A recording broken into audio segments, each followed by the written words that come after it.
I'm here. I was gonna say, I fooled you all. It's Lorn and not Apollo. But he actually on the tab. he actually made it back to the chair in time. Oh, you threw me too, Lord. How dare you? So we actually had a bit of a scare before this started because Kevin's internet went out. Yeah. So he was thinking he was going to have to connect from his phone, but then he heard a screech from his daughter and realized that the internet was back. So we are once again graced with his presence. Kevin, how you doing? I'm good. I had originally planned on doing pro tonight, and then at 9:45, the internet god said, "Not tonight, pal."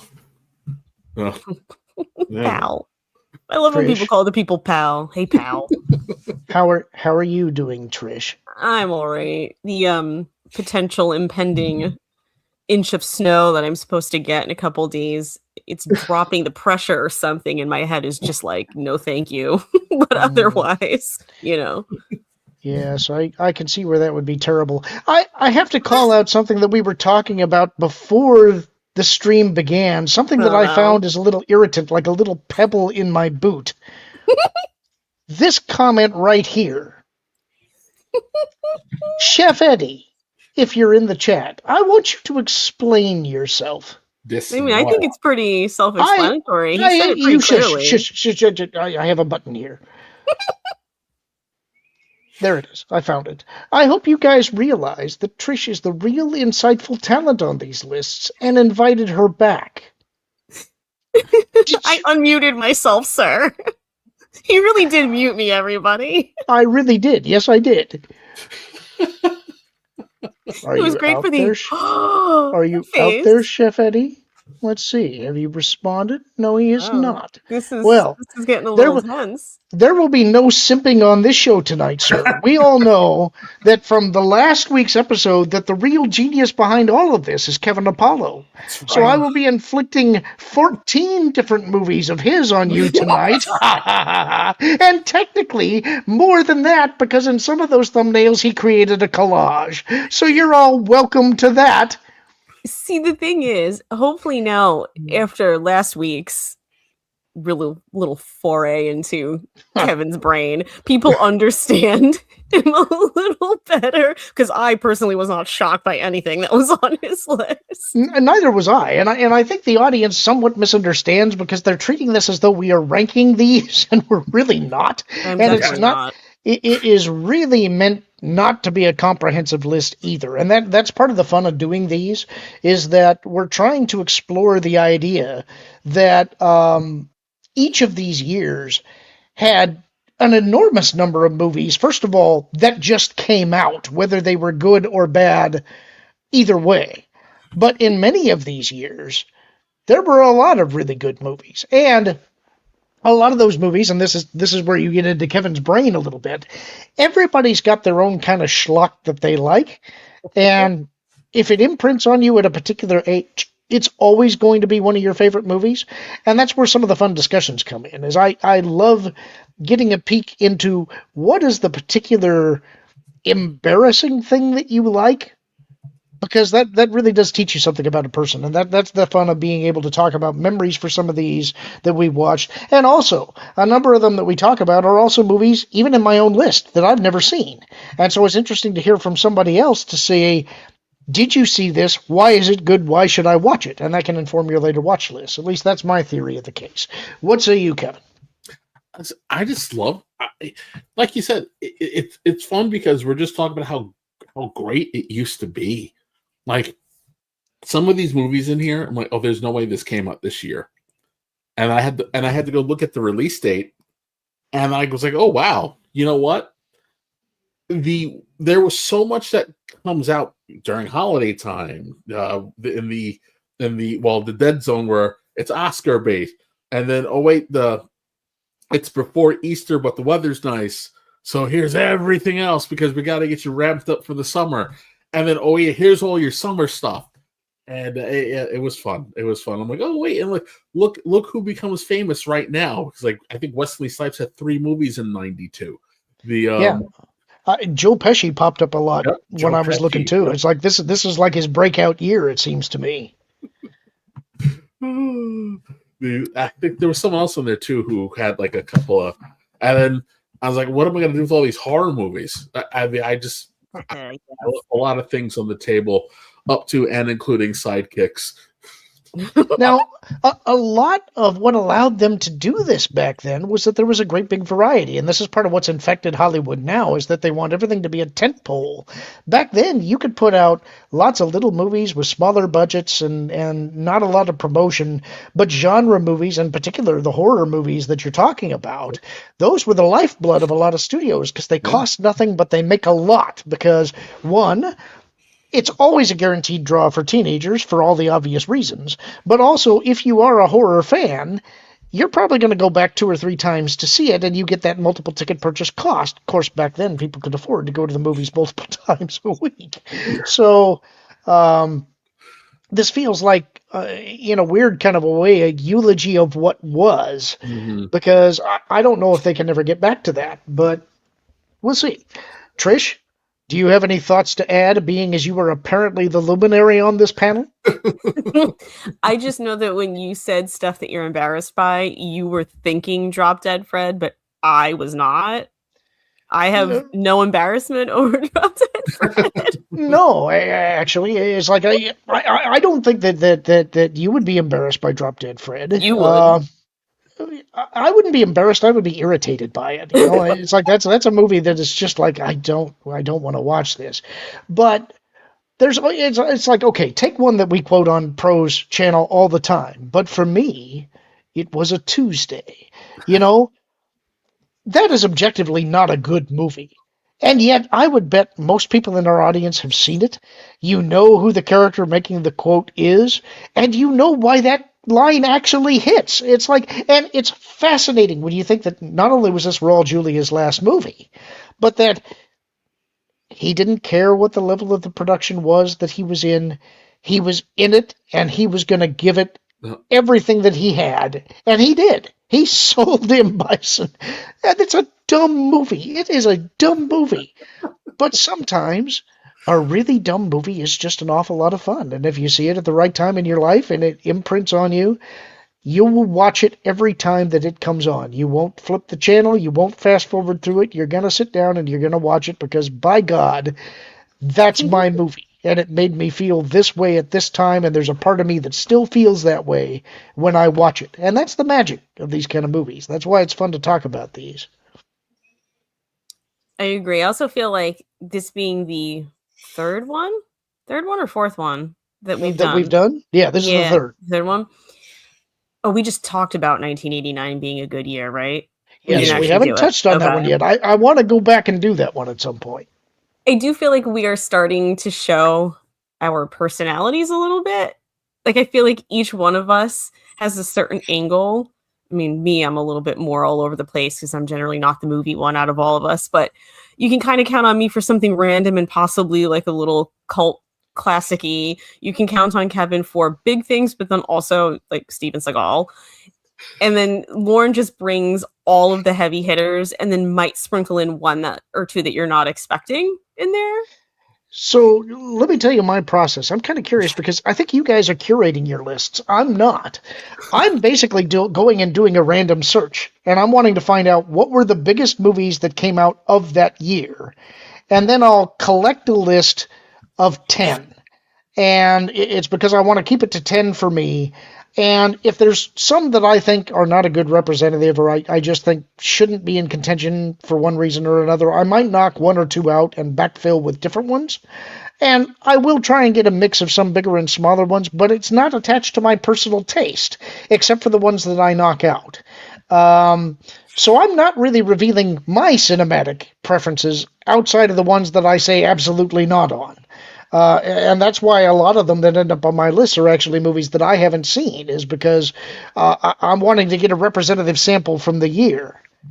How are you guys doing it? I'm doing things that I've seen, and generally things that I like, or things that are so stupid, like Freddy's Dead, that it's like a different kind of it's a different kind of affinity for it, where I acknowledge this is not a good movie that came out that year.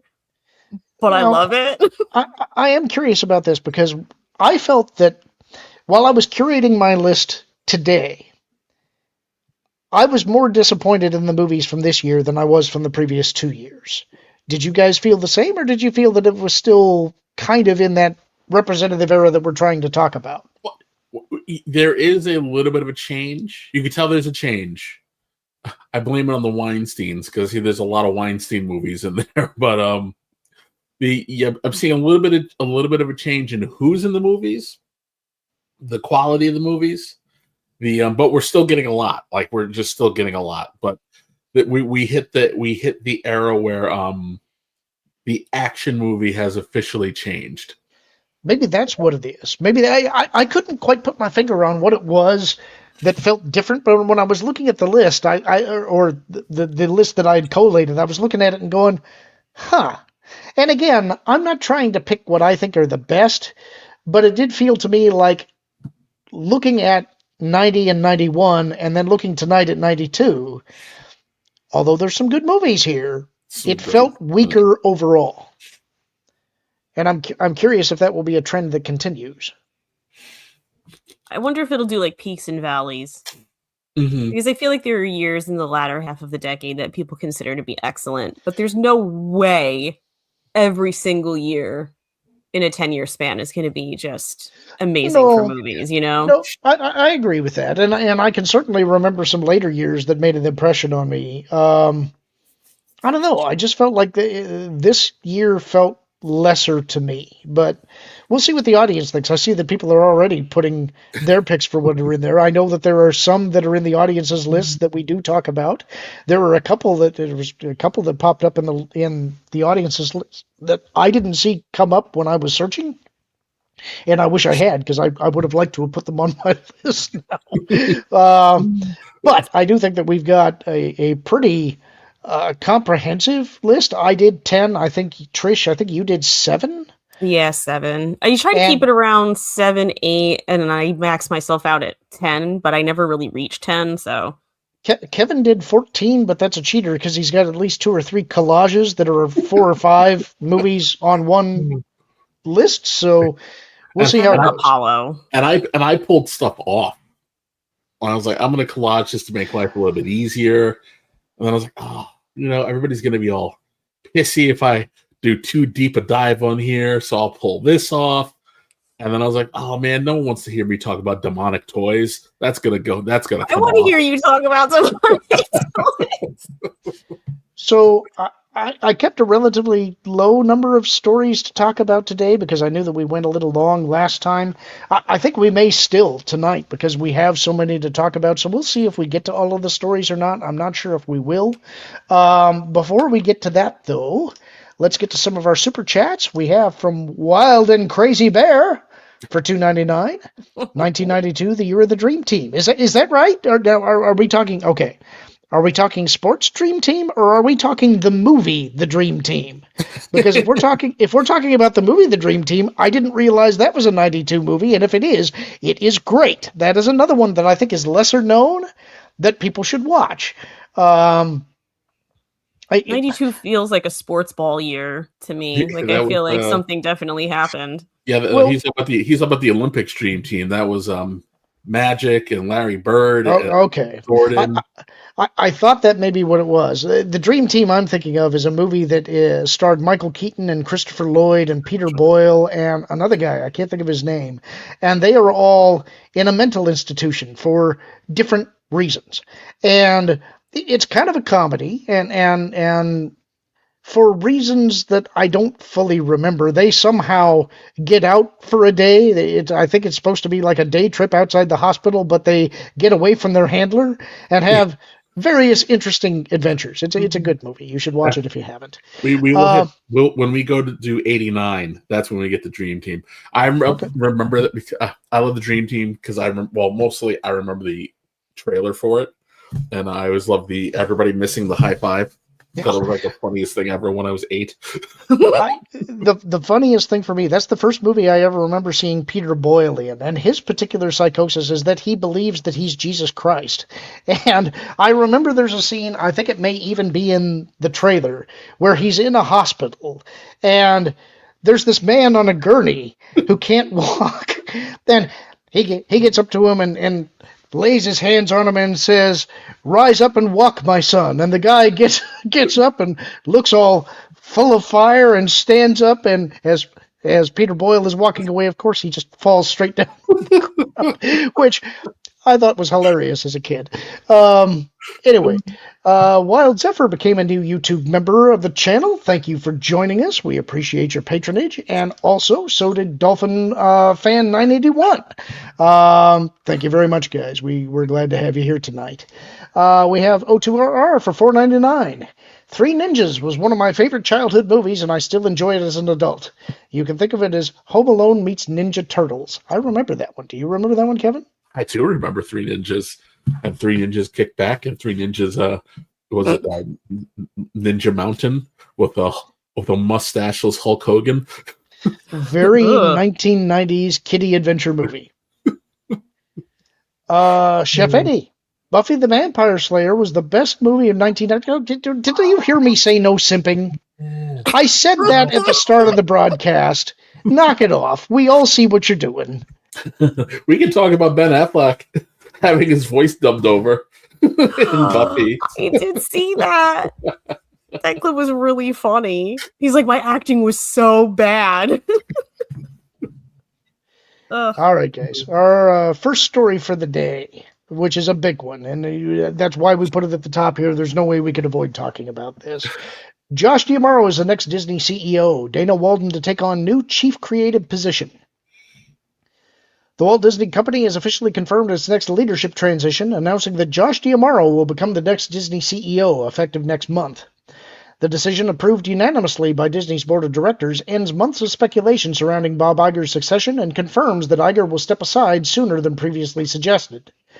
D'Amaro will formally assume the role of Disney CEO at the company's annual meeting on March 18th of 2026. Bob Iger will remain with the company in an advisory capacity through the end of the year, but his tenure as CEO effectively concludes next month. Alongside the CEO announcement, Disney revealed a significant creative restructuring. Dana Walden will move into a newly created role as President and Chief Creative Officer, consolidating creative oversight across the company's film, television, and streaming divisions. According to Disney's official announcement, D'Amaro will succeed Iger at the annual meeting and will also be appointed to the company's board of directors immediately following the transition. The board framed the move as the culmination of a multi-year succession planning process that began in early 2023. Disney Board Chairman James Gorman praised D'Amaro's leadership credentials and emphasized his ability to balance creativity with operational discipline. Josh D'Amaro possesses that rare combination of inspiring leadership and innovation, a keen eye for strategic growth opportunities, and a deep passion for the Disney brand and its people, all of which make him the right person to take the helm as Disney's next CEO, Gorman said. Gorman added that D'Amaro demonstrated a strong vision for Disney's future while maintaining a deep understanding of the creative culture that defines the company. While Bob Iger will remain involved with Disney as a senior advisor through December 2026, the announcement confirms that his return to the CEO role is coming to an end far sooner than many expected. Iger endorsed D'Amaro as his successor, citing his understanding of both the Disney brand and its audiences. Josh D'Amaro is an exceptional leader and the right person to become our next CEO, Iger said. He has an instinctive appreciation of the Disney brand and a deep understanding of what resonates with our audiences, paired with the rigor and attention to detail required to deliver some of our most ambitious projects. D'Amaro has led Disney's Experiences segment since 2020, overseeing theme parks, resorts, cruise lines, consumer products, and Imagineering. Under his leadership, the segment became Disney's largest business unit, generating $36 billion in revenue in fiscal year 2025 and employing approximately 185,000 cast members worldwide. However, his tenure has also been marked by growing controversy among longtime Disney Parks fans. The rollout of paid FastPass systems replaced once-included conveniences with increasingly complex pay-to-skip options, fundamentally changing the guest experience. Several beloved perks were eliminated altogether, most notably Disney's Magical Express airport transportation service, which had been a cornerstone of Walt Disney World vacations for years.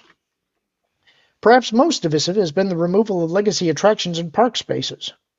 Under D'Amaro's leadership, Disney moved forward with decisions that resulted in the closure or destruction of long-standing offerings such as Muppet Vision 3D, Tom Sawyer Island, and the Rivers of America, locations that carry significant historical and emotional weight for fans. While D'Amaro has championed aggressive global expansion, franchise-driven lands, and immersive technology-forward experiences, critics argue that these moves have often come at the expense of charm, accessibility, and the company's creative heritage. His elevation to Disney CEO signals continuity rather than disruption, with a clear emphasis on operational execution and monetization following years of internal instability. Dana Walden's new role as President and Chief Creative Officer represents a major consolidation of creative power within Disney. Reporting directly to D'Amaro, Walden will oversee creative strategy across film, television, streaming, and media operations.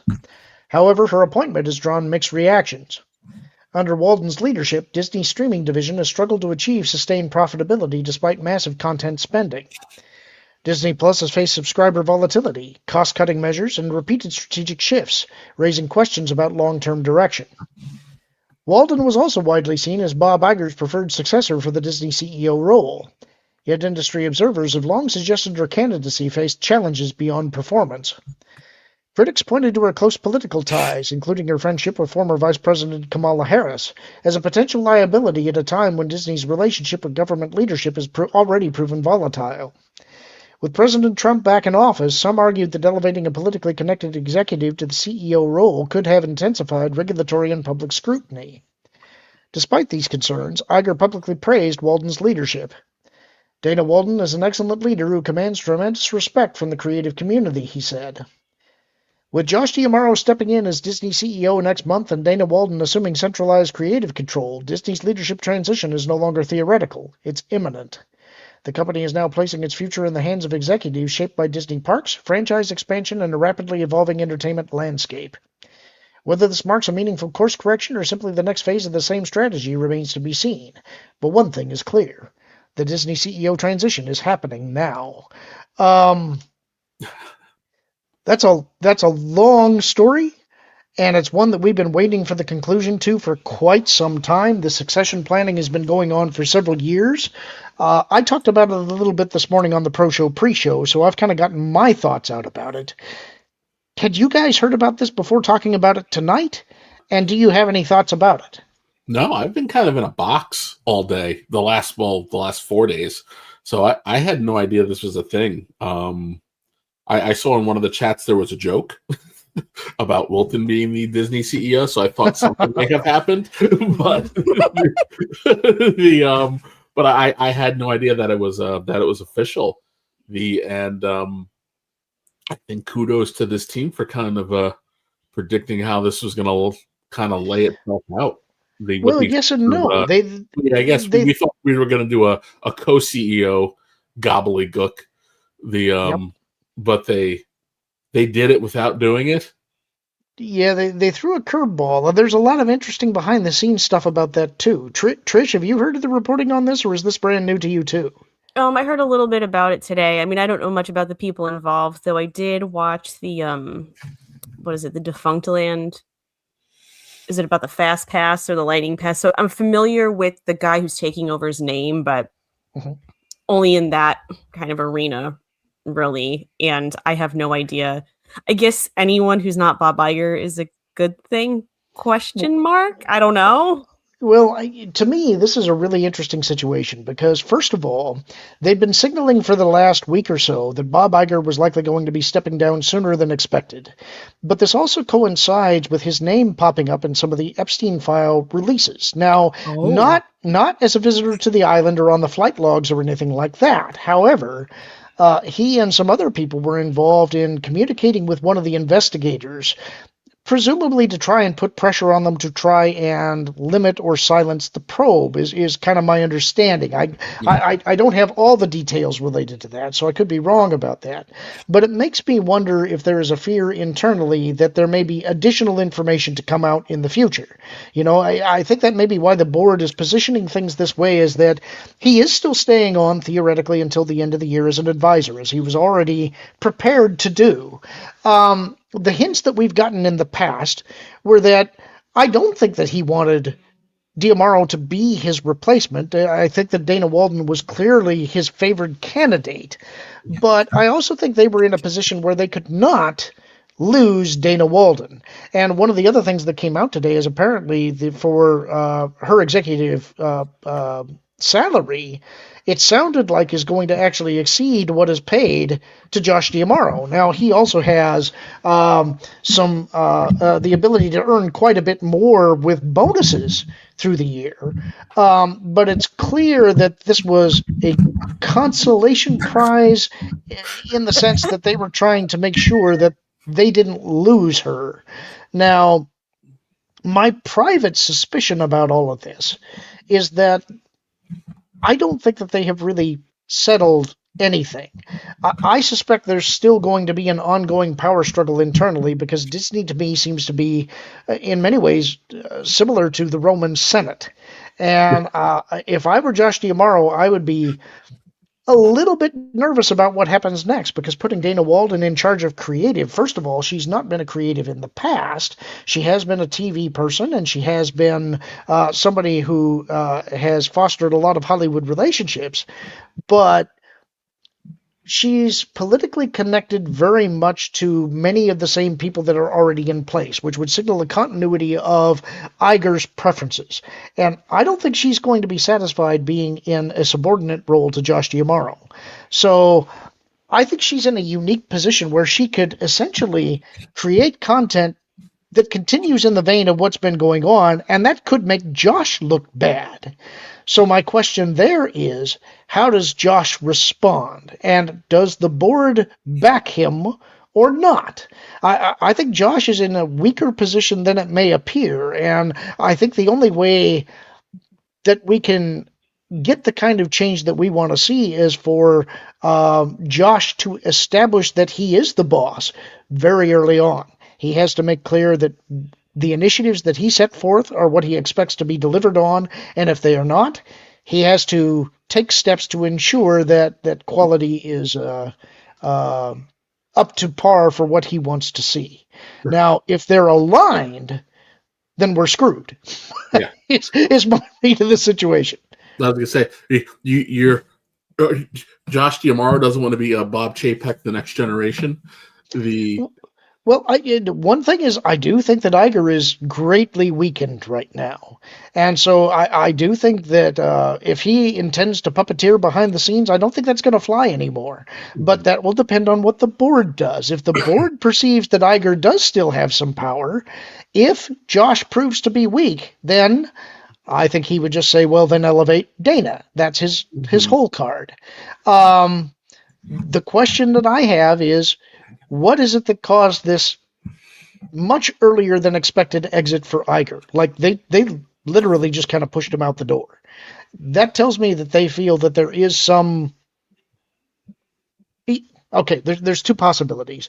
One is, and this is what Marvin brought up when we were talking on the pre-show. One is that Iger wants to get out because he sees that the creative slate going forward is not going to be popular. You've got Doomsday, you've got The Mandalorian and Grogu. Neither one of those is going to set the world on fire. The parks are going to be under construction. He wants to get out ahead of that to try and make sure that he's not attached to that. The other possibility is they foresee that there is some vulnerability in the future that may or may not come out. And this is a preemptive action to try and get ahead of it so that they can cut ties with him if they need to and make it look like, well, we've already dealt with that situation, so everything at the company is stable. Yeah, I that's kind of what my thinking is he's a political animal. Listen, I still feel quite firmly that once he realized that he wasn't going to run for president back during the COVID era, that he ran because he saw how much damage COVID did to the parks and to the company immediately, and was like, I don't think I want to be here for this. So I'm going to skate out the door while everybody's saying everything is great. And we've only been closed for 4 days and we're out of money. This isn't good. And then of course, he decided that he wanted to come back because it was convenient for him to want to come back. So I think he's skirting out the door because it's going to be ugly. It's going to be ugly in terms of the creative slate, in terms of the fact that we really can't mask Disney Plus's actual failure. Doesn't matter what you bundle it with. It doesn't matter. As soon as Hulu goes kaput and people are not happy about Hulu's limited time span and being forced to go back to Disney Plus, you're going to have problems there. The parks are a train wreck. and there's more than viable competition, taking the throne away, he has a lot that he's not going to want to answer for, / doesn't feel like having to answer for it. And then, I'm sure there's some other things in there that we have not been made privy to that may pop up and be a pain in the butt. And it doesn't necessarily mean that he was, playing on the island, but a lot of these connections seem to be certain people trying to leverage relationships to apply undue influence in areas they have no business trying to apply influence to, up to and including, loot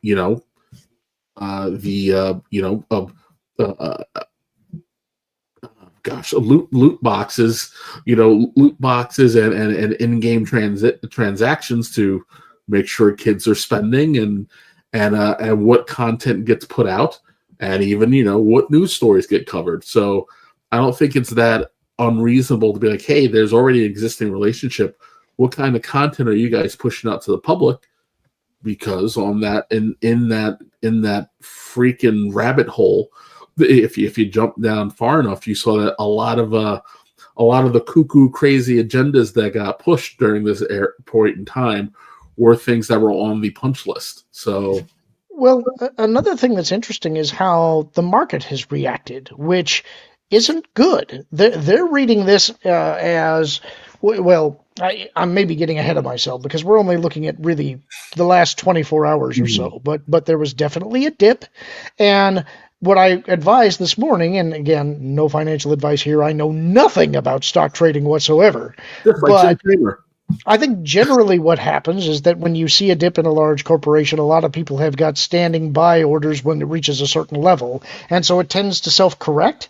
But if that doesn't happen, if it doesn't regain back to roughly where it was before, or doesn't stop sliding, it was very close to the $100 level. The last time I looked, it was 102 and something. Mm-hmm. If it dips below 100, that's a sign that's a marker where people will get nervous.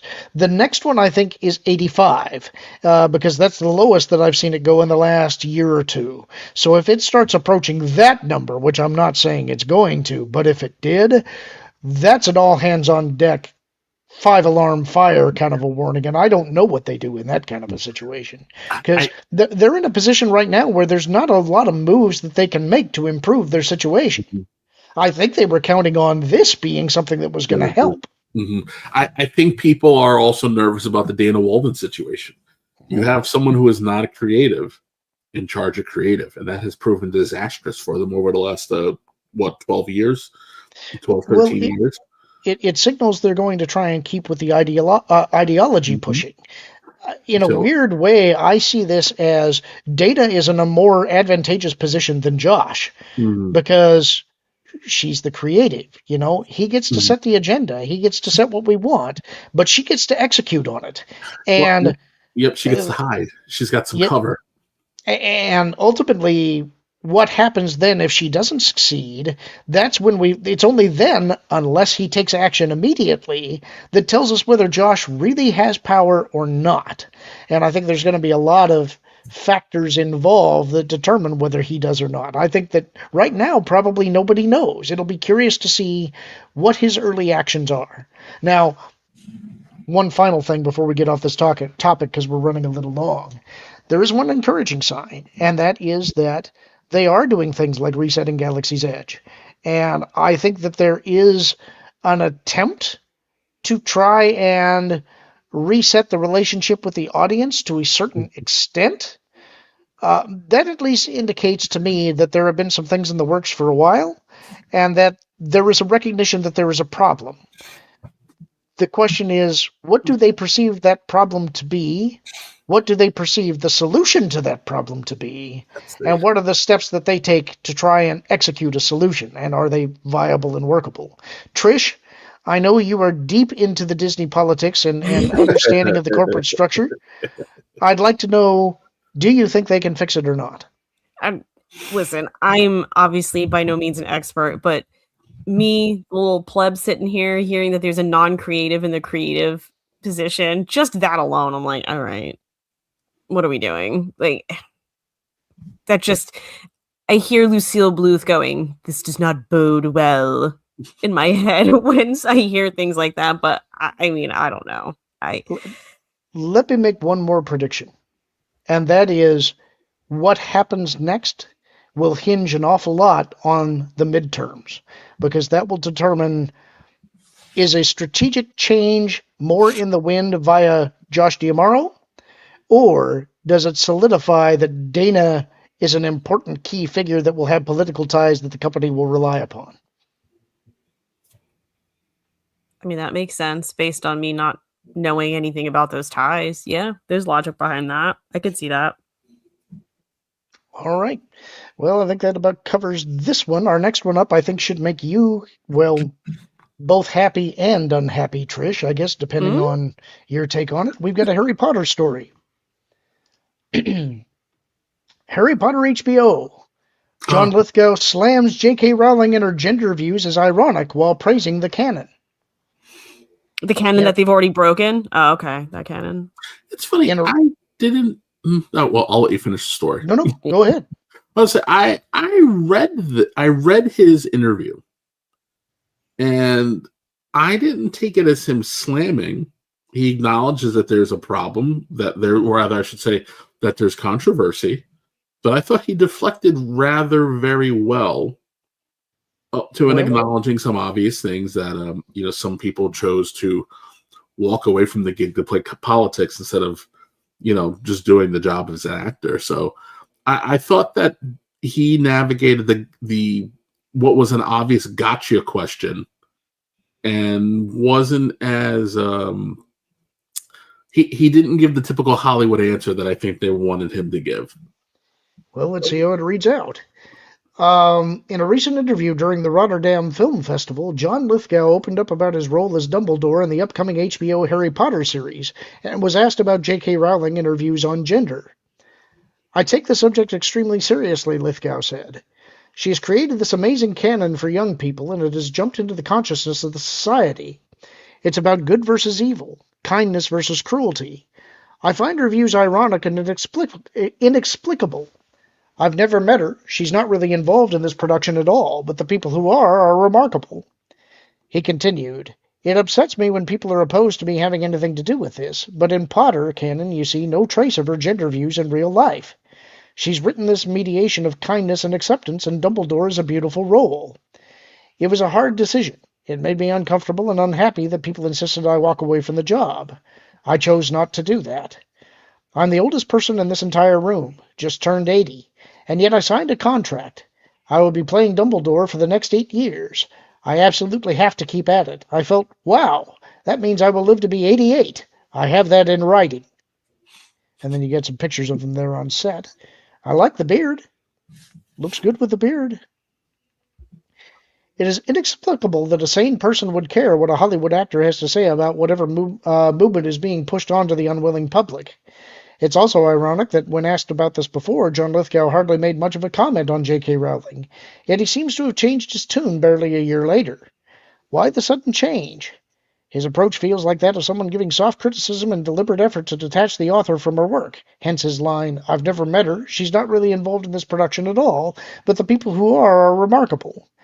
In the case of Harry Potter, to remove J.K. Rowling, the sole creator of the world, is utter blasphemy. This is very much in line with what many fans have done over the years, trying to remove J.K. Rowling from the equation altogether, of completely defacing copies of the Harry Potter series to remove Rowling's name from the cover, literally erasing her from a work that she created during a rough time in her life, before everything changed for the better. It should be seen as it was before, an inspiration to all, as it was for me as a young budding writer, that with enough tenacity and gumption one can achieve their goals and dreams. Yet for one mere difference in opinion, the hive mind cannot compute, therefore the other must be rooted out and completely ostracized. J.K. Rowling has held her position on the differences between men and women for decades, especially being a survivor of domestic abuse, and frames her views entirely on the obvious differences between the sexes, not on any hostility towards one group. She even supports many of the alternative rights issues, but being that she's more in line with the old-school women's rights movement, whatever she says punches holes in the more radical movement, so online discourse involving threats against her sadly continues. John Lithgow's comments show that even veteran actors with years of credibility in their craft will go along with today's talking points on social issues, vying to stay relevant in a world that thrives on vanity. I don't exactly know how to read his comments, and this is one of those rare cases where sometimes the way you read something is different than the way that it was inflected when it was spoken, if you get what I I was just going mean. to say that. The tone of Now, voice. I do agree that I don't particularly like the fact that he comments on her views as inexplicable, because I think that she's explained herself fairly well why she holds those views, and I also don't necessarily like him minimizing her role in the series, but I didn't take that as a direct attack on her, so I'm kind of in your camp, I think, Kevin. Yeah, like I get it. Listen, we all know he's like, I'm just here to get paid. I want to do this thing. He probably has grandkids who love it, so he's like, hey, Grandpa's Dumbledore, I don't have time to want to dance in this minefield. So here's a little bit for you. Here's a little bit for you. Let me get the hell on out of here. This beard is probably itchy. So yeah, I don't know. I think this is one of those, and again, it's one of those you can't make anybody happy, so just get it out the door as fast as you can. But again, it's I think you're telling the truth. Like, other than her commentary on it, and yes, fine, she does retain a tremendous amount of control, but it also doesn't seem like she's really that interested in what's going on. She's just, you need more Potter stuff. Okay, fine. Let's go remake these movies that just came out not too long ago. Trish, what's your take? Yeah, I'm a little bit with you, and I would have preferred to hear him say it. I know the line that's probably sticking with everyone is the ironic and inexplicable line. I think if that maybe weren't in it,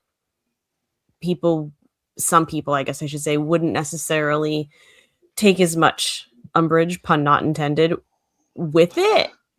Well, here's my take, and it's why I'm interpreting it the way that I am, is that Dumbledore himself is gay.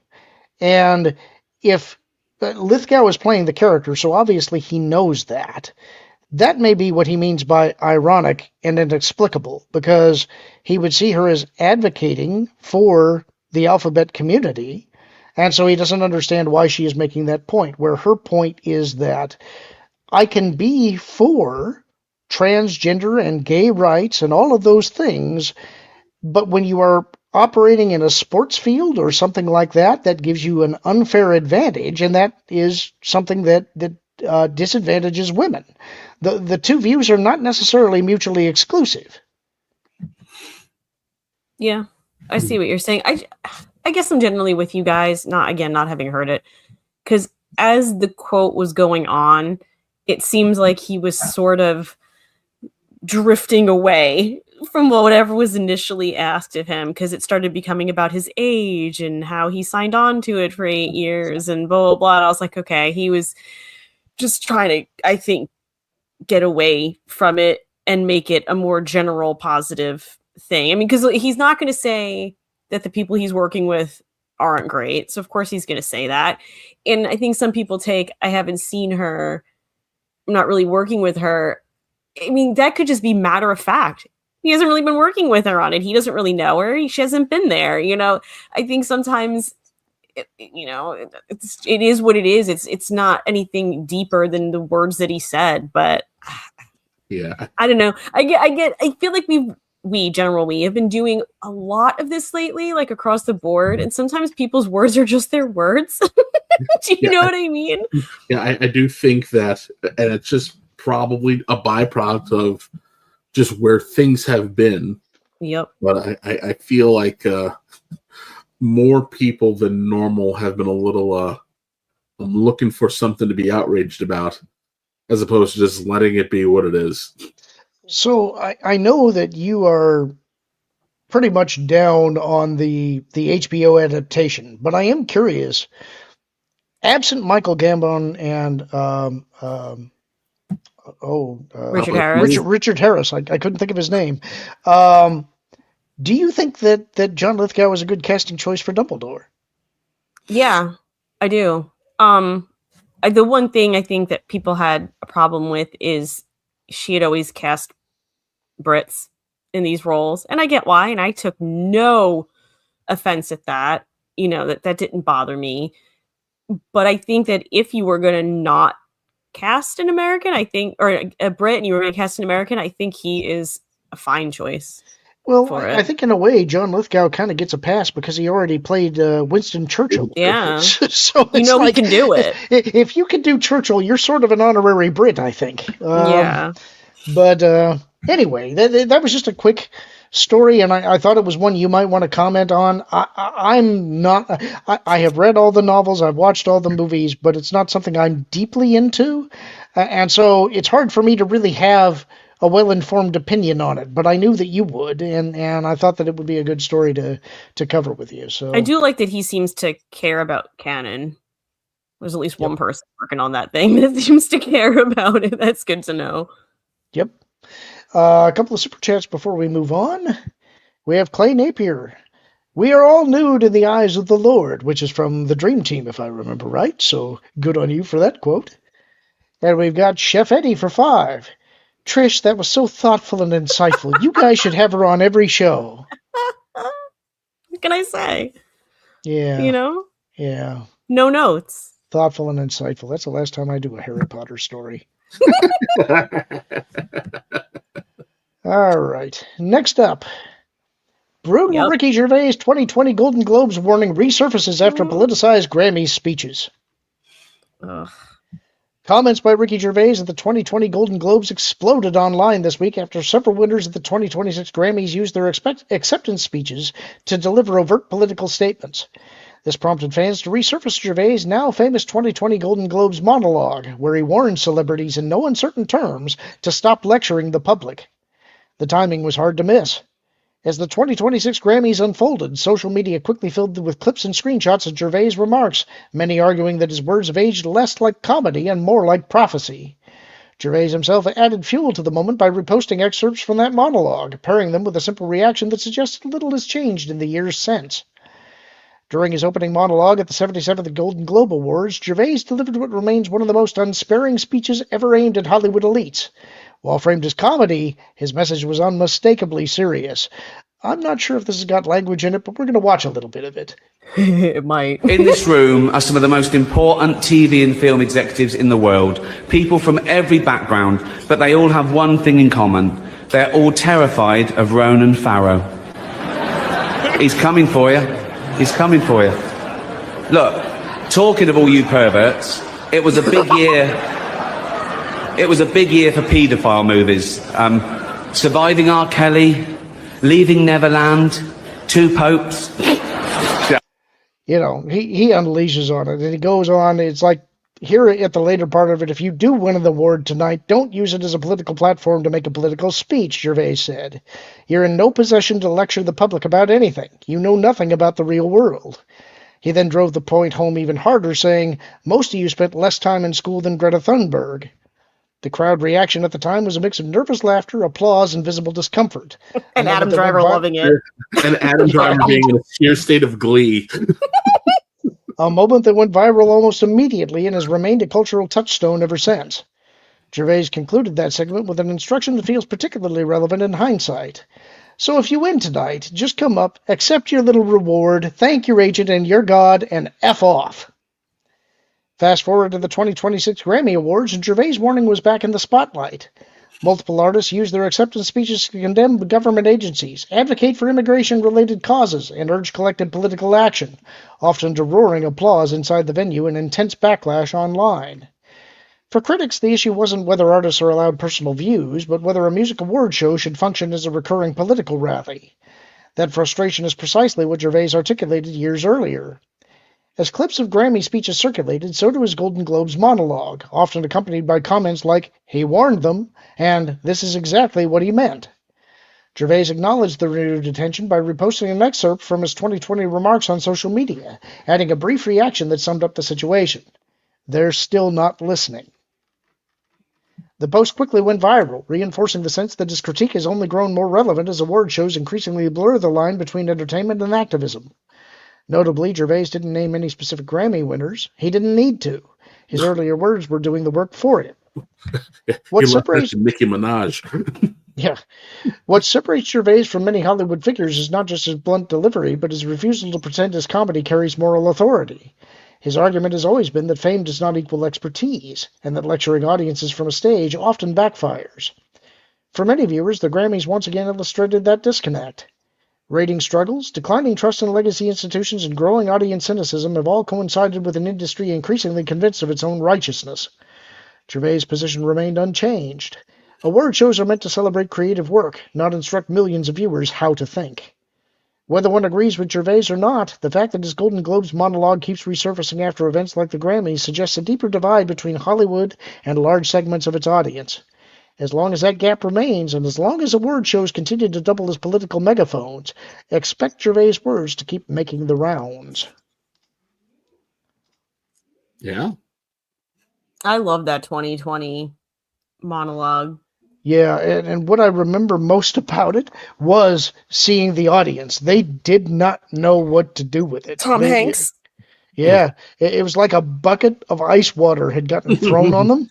And as the article states, there was some nervous laughter, except for a few people who were obviously in favor of what he was saying. But it is kind of stunning. Whoop, lost Trish. It is kind of stunning to see just exactly how they firmly remain ensconced in their bubble. They have taken no opportunity to do any level of self-examination. They haven't modified their positions one iota. No, I was laughing when I was talking to Marv about this yesterday. It was Natalie Portman and another actress and a singer were doing different interviews, and it wasn't that they had the same talking points. They were giving responses from the same script. So it is completely and totally disingenuous. These people live with armed security, but usually behind really tall walls that keep them isolated. They have no concerns for money whatsoever. And you know, so it's like they don't exist out here in the real world contending with issues that really that impact actual people trying to exist in that world. And we know that these people are usually really very dumb. So like Ron Burgundy, they will just read anything you put in front of them and say it with just outlandish confidence. The hypocrisy will flow because, you know, everybody saw Meryl Streep's shirt from this weekend, and I'm like, weren't you the one who said Harvey Weinstein was one of the finest men you've known and gave Roman Polanski a standing ovation? We know how you get down, honey. So just shush. No one wants to hear from you. And then Hanoi Jane. I want to take sex talk about Jane Fonda. I wish I'd mentioned this before, so you could have pulled up a picture of it. Did you see Jane Fonda's newest face? Because Jane Fonda looks like she's wearing a Mission Impossible mask, but like just before they pull it off, it's like it is not a good look. All those years of rampant communism have finally, it's the dead soul is finally seeping into the skin. It is unsettling. It is as unsettling as she is stupid. I'm so sick and tired of having to hear from these people. They don't go away. They always pop up. They're like the worst case of diarrhea a person could ever have. And it's like, I'm sorry, listen, we know all about you. You all live in fear of 50 Cent because you don't like you were either at a white party playing in the baby oil, you're vacationing on an island that we can't talk about on YouTube, or you're just really horrible people. I don't care about you. I don't know if this was said in the 3 seconds that my browser inexplicably decided I didn't have a microphone that worked anymore. But I had seen on Twitter that to get in the Grammys, you needed your name on a list, you needed to show ID, and there were also bodyguards to stop people from getting in when they weren't supposed to be there. Now, if that doesn't say absolutely everything, I belly laughed when I saw that. I'm like, oh, so everything you're talking about, we're all ridiculous. We're all wrong for wanting control in these places. But heaven forbid someone show up at your Grammy event without ID and the name on the list and you're not protected at the door. Like, it was just, there were times like I was sitting there at one point watching a clip, I don't know, torturing myself with it. And I saw all of them sitting at their tables and just like softly in the background, I started hearing Do You Hear the People Sing from Les Mis start in my head, because it just felt like a bunch of rich people sitting there talking down at you, dripping in jewelry and fancy tuxedos and gowns, and telling us what we're supposed to think and what they've decided we need to live around. And I was just like, this is so horribly out of touch. This is why things like the French Revolution happened. People like you. Who was the tawdry trollop whose dress was held up by her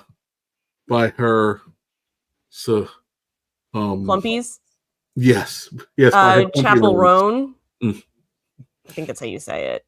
I mean, I think there was, a fake appendage attached to her, to get that look. But look, yes, well, according to the I have no idea what you guys are talking about. You should look her up. According to Sarah's TikToks, the ring was held up by an attachment that attached to jewelry that would be attached to an area on her plumpies. Yeah. So it would mimic looking like something was attached to that specific area of her plumpies. I love that we keep saying plumpies, by the way. And it's like a metal bit that's holding up fabric. That sounds painful. I don't like the sound of this. Yeah. I mean, I don't think it was actually painful for her because it wasn't actually going through any of her body parts, but it was just why. This is why. I just looked at him like, you don't even look. It's not even one of those things where you're like, well, she's a real bombshell. Like, no, she didn't look good or anything. You're like, what am I looking at right now? And can we listen? There's also such a dearth of actual talent, right? I'm like, we're awarding people for being not even adequate at their jobs. I mean, most of the lyrics to these female performers sound like they should be behind a paywall. And you need an 18 and to be the age of 18 to listen to it. Or it's a remake of a remake of a remake. I don't like. What are we giving out awards for? I will say with Chapel Roan, I do think people wanted her to speak out on stuff, and she was essentially like, no. And then people got mad at her because she was like, I just don't want to talk about this stuff. Like, I believe what I believe. I am who I am, whatever. Like, I don't see the need to constantly be talking about this, and I don't want to, and stop asking me to. And I was like, all right, well, good for you. I don't know if she's turned her back on that since, but I know she did at one point say that. I'm proud of people for calling Billie Eilish out and telling her to go sell her Mega Million mansion. And by the way, I just want to address one thing really quick. Mm-hmm. The land was not stolen. It was conquered. It was conquered from the conquerors. It was purchased or it was gifted. One cannot steal something that you earned or were rewarded. So shut up about it already. When she spoke, and I just went, wow, she literally has been taught nothing. I almost felt a little bad for her because it was just so like young, ignorant sounding to me that I was just like, oh God, people have failed you. Also, she dresses like 90s Kevin Smith. What is going on? I did have 3 other stories for tonight, but I think we're just going to do one fun one that was kind of weird. I thought it would be kind of neat to hit on. Japanese man arrested holding 3 knives in the style of One Piece. Yep, just like that. A Japanese man was arrested for wielding 3 knives, holding one in each hand and putting a third in his mouth, apparently trying to emulate a character in One Piece. According to Sora News, the man was seen walking down a road in Saga Prefecture, Japan. A woman from Kuratsu, a town located in the Saga Prefecture, spotted them and called 110, the Japanese police emergency line. The witness told police that she saw the man carrying 2 knives, one in each hand. When the police found him at 8:40 a.m., they not only saw him holding the 2 knives, but also carrying a third one with his teeth. A video from ANN News, which you can see below, recreates the incident, and there you can see how he was wielding the knife in his mouth. The blades appear to have been cooking knives, measured at 5.3 inches, 6.7 inches, and 7.1 inches, according to Sora News. The knife the man had in his teeth was held by the handle rather than the blade, which was safer for him and likely less threatening to police and bystanders. When police questioned him, the man, whom Sora News identifies as an unemployed 47-year-old local resident, said he was on his way to an acquaintance's house to get some vegetables. He was ultimately arrested for violating Japan's sword and firearm control law, which presumably prevents someone from walking around with a bunch of exposed knives. Sora News points out that the man's statement to the police can be somewhat confusing. What he actually said was, "Yes, I would toredi," which means to get vegetables, but can also mean to take vegetables or to harvest vegetables. As such, it could have been difficult for the police to ascertain his motives and intended actions. One possibility is that he was going to his acquaintance's house to pick up some vegetables offered to him by said acquaintance. He could also have been going to harvest the vegetables himself, or he could have been going over to steal vegetables, possibly at knife point. The inability to establish the man's intent with the knives could have been a factor in his arrest as well. The observation most people are making is that the man with 3 knives reminds them of the One Piece character Rorona Zoro. Zoro is a former bounty hunter who targeted pirates before joining the Straw Hat Pirates after being rescued from execution by their leader, Monkey D. Luffy. Zoro is known for carrying 3 swords, often holding one in his mouth while brandishing the other 2 in his hands, much like the man on the road to the Saga Prefecture did. In fact, Zoro usually holds the 3rd sword by the hilt in his mouth, rather than by the blade, as the man arrested by Japanese police did. Were the man's knife-wielding antics an homage to Rorona Zoro? On the one hand, he appears to have made no mention of the anime to the police. However, it's hard to imagine he wouldn't have just carried at least one of the 3 knives in his waistband, or a bag, or some sort rather than his teeth if he wasn't trying to emulate the One Piece character. If the judge is a One Piece fan, maybe he'll get off with a warning. Did we lose Kevin? Yeah, he dropped out while you were reading. Oh, I thought that he would have loved this one. He definitely cackled when you first started reading it. I am very, very, very peripherally familiar with One Piece, so I can't speak on that, but just the fact that he said he was going to an acquaintance's house to get vegetables, that was why I was laughing as you were reading it, because I just wasn't expecting it. It's vague enough to be both hilarious and sinister at the same time. Oh, God. What? Wait, so he was going to get vegetables? Yes. That's what he says. But it could also mean to take vegetables or to harvest vegetables. And so the police felt that his answer was somewhat murky and possibly threatening, so they arrested him. Imagine if he really was just, going about his day, happily imitating One Piece, going to pick up some rutabaga or something at one a friend's does. house, as you do.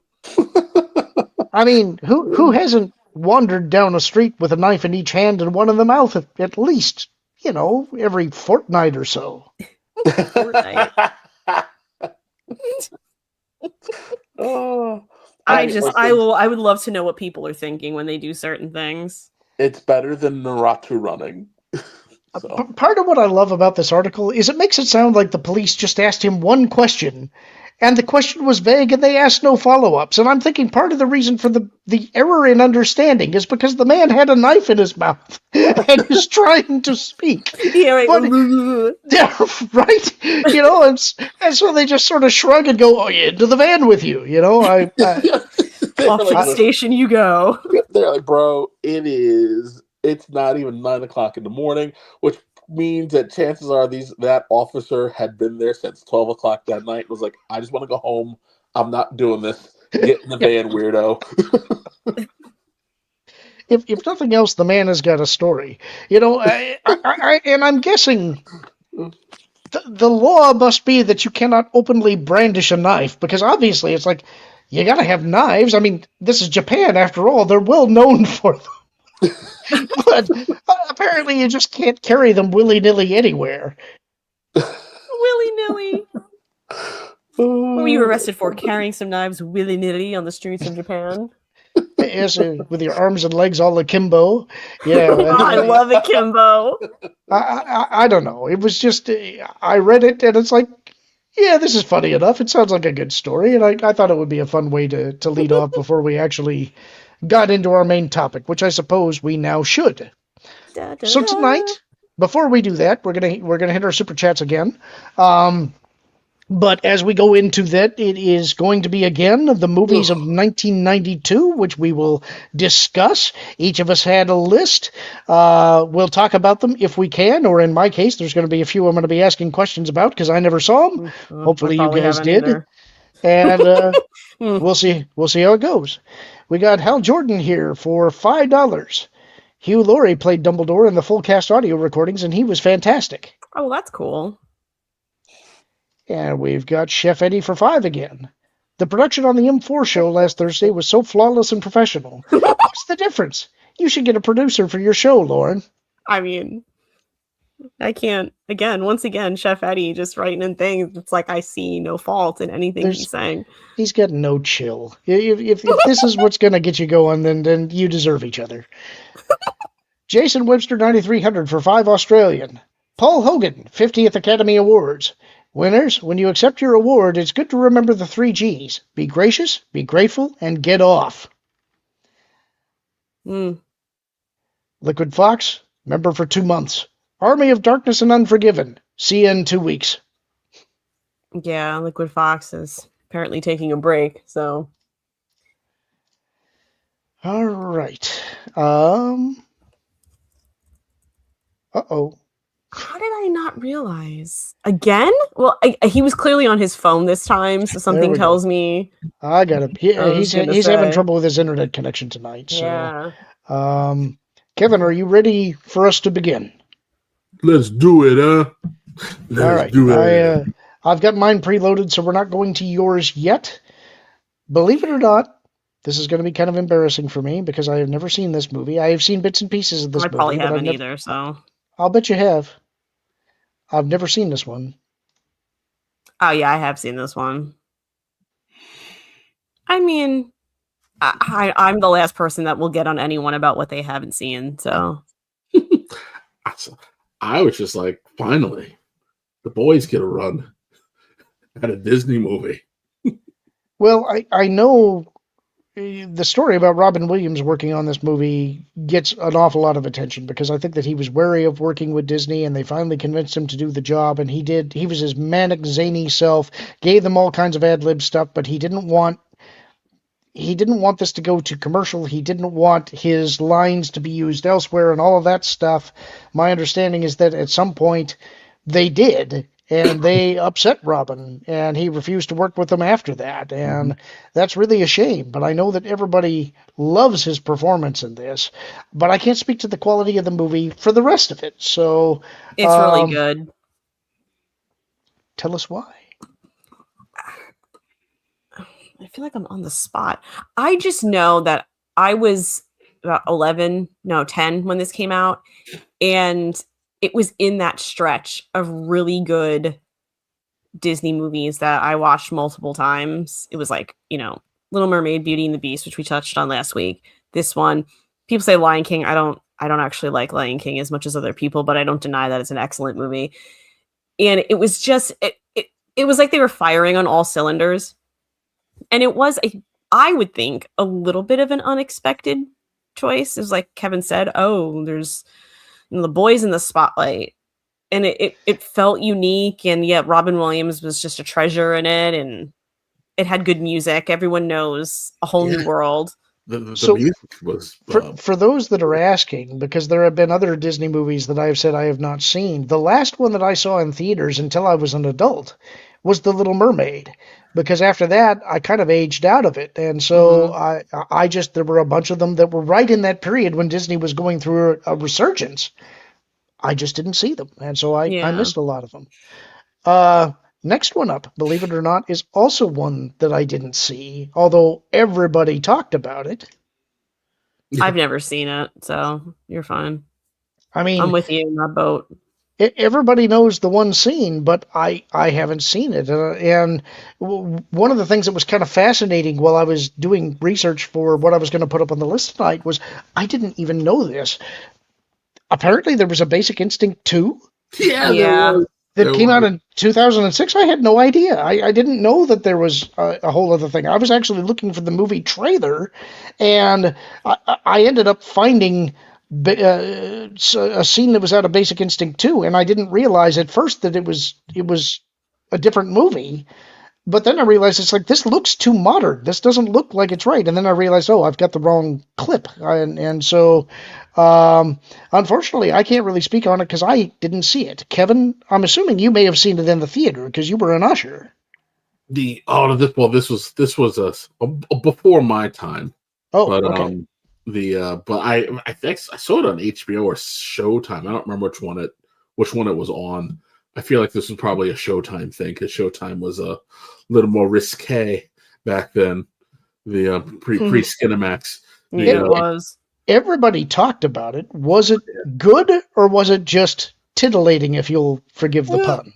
I thought it was I'm saying this. I haven't seen this in years, but I didn't see it till high school, so my 16-year-old brain was like, "Oh, this is a pretty entertaining movie." And then not even including the scene, it's just the scene is just the scene. Yeah, I will say one funny anecdote. If you look at the thumbnail for tonight's episode, I tried to put a collage together of movies from 1992, but it's AI that's combining them. If you look at the Basic Instinct poster, it's got her head and then just two crossed legs, which I thought was hilarious because it's like, yeah, that's what everybody knows about the movie. So that's not right.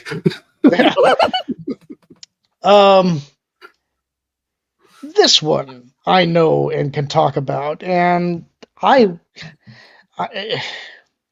I was so disappointed in this movie. I did not like this movie. I love the '89 Batman. I hated this one. Michelle Pfeiffer as Catwoman is great. I hated DeVito's Penguin. I thought this murdered Oswald Cobblepot. It was too silly. It was too over the top. Although I kind of like Christopher Walken's character. I can't. Max Schreck, I think was his name. Schreck. But for me, I was kind of glad when Burton got out after this one. I think, rose-colored glasses on what the next movie with Val Kilmer was. I remember liking that when that came out. And then we recently had to watch it for the genre guys, and I felt the whole way through, what was I thinking? I'll defend this a little bit, because sometimes you just get a movie that is a product of its time. Yeah. And that movie is very much so what it needed to be in that part of the 90s. Aside from Tommy Lee Jones not knowing what to do other than be irritated by Jim Carrey's existence. Right. But I mean, this one. This one feels like Burton just going to Burton. He gave in to all of his natural instincts for what he wants to do for a picture. He didn't rein himself in. Had he pulled back just a little bit, I think it would have been a much better movie. I both very much so enjoy this movie and am annoyed by this movie all at the same time, because I'm like, why does she need cat superpowers? But she looks incredible in the suit, and she does a phenomenal job. I don't understand why Danny DeVito needed to be a sewer monster instead of just a hated it. And then the penguin funeral procession. That's when it's like piss off movie. I also love like everything we were supposed to get into this movie, because we were supposed to get Marlon Wayans as Robin, the complete with a costume fitting that they made a toy out of it. Billy D. Williams was still up for Harvey Dent too, and it's a shame we never got to see what his take on Two-Face would have been. And he was supposed to. It was supposed to be Harvey Dent, not Matt Shrek. And when he gets the taser in his mouth, the face was supposed to be scarred, and we were going to be set up for the next movie. So it's interesting. It's a fascinating movie. Also, too, I call it the I guess maybe a better way to put it is it's the reverse Christmas movie. Yeah, because that's fair. It is just about a bunch of selfish people behaving selfishly, and then the hero winds up alone at the end, but not at the same time. So it's just a fascinating movie. Next up, we've got Patriot Games, which, if I remember right, I think this is the first time that Harrison Ford played Jack Ryan. This is a Jack Ryan debut. This is the first movie where I realized that Sean Bean always dies in movies. This is actually the only one that I really remember at all. It's because these weren't really my genre, but I don't even remember how I ended up watching it. But it was the first time that I remember seeing Harrison Ford in something that was a more commercial vehicle that wasn't the pulp stuff. Yeah. And I thought that he did a fine job in it. It's a good movie, and I know a lot of people really love it. Not my favorite. I can't speak to how faithful it is to the novel because I just saw the movie, but it was a big blockbuster at the time that it came out. Oh, this was my favorite of the Jack Ryan movies, although I really did enjoy the Chris Pine one that no one wanted to go see. But I saw this in the theaters, and I was super pissed on the cliffhanger ending. How about this one? And if you don't like My Cousin Vinny, you have no soul. Not to be dramatic or anything. No. And I do oftentimes wonder, what would this have been like if it was Andrew Dice Clay, like how it was supposed to be? It was supposed to be Andrew Dice Clay. I didn't know that. Andrew Dice Clay had like a 4-picture deal. And the Brain Smasher and Ford, what was it? Ford Fairlane. Yeah, Ford Fairlane bombed.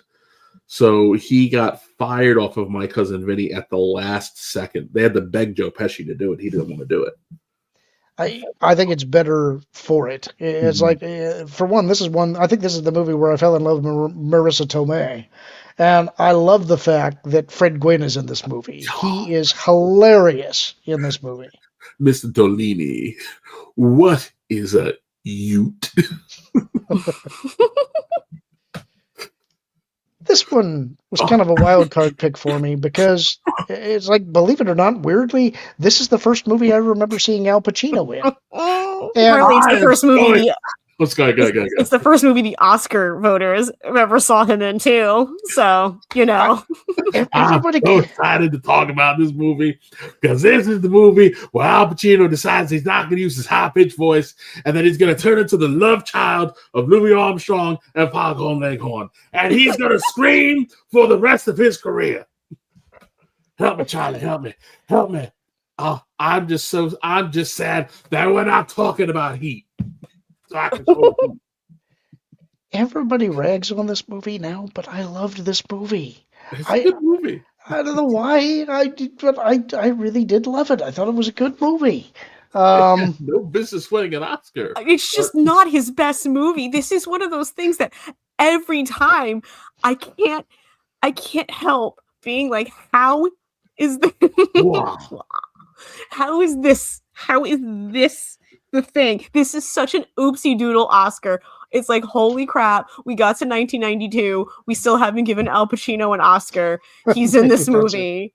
Let's do it. Because it's absurd when you see the other movies he was nominated for and did not win. And then this is the one, and you're just like, it just mystifies me. Are you that Brendan Fraser kid?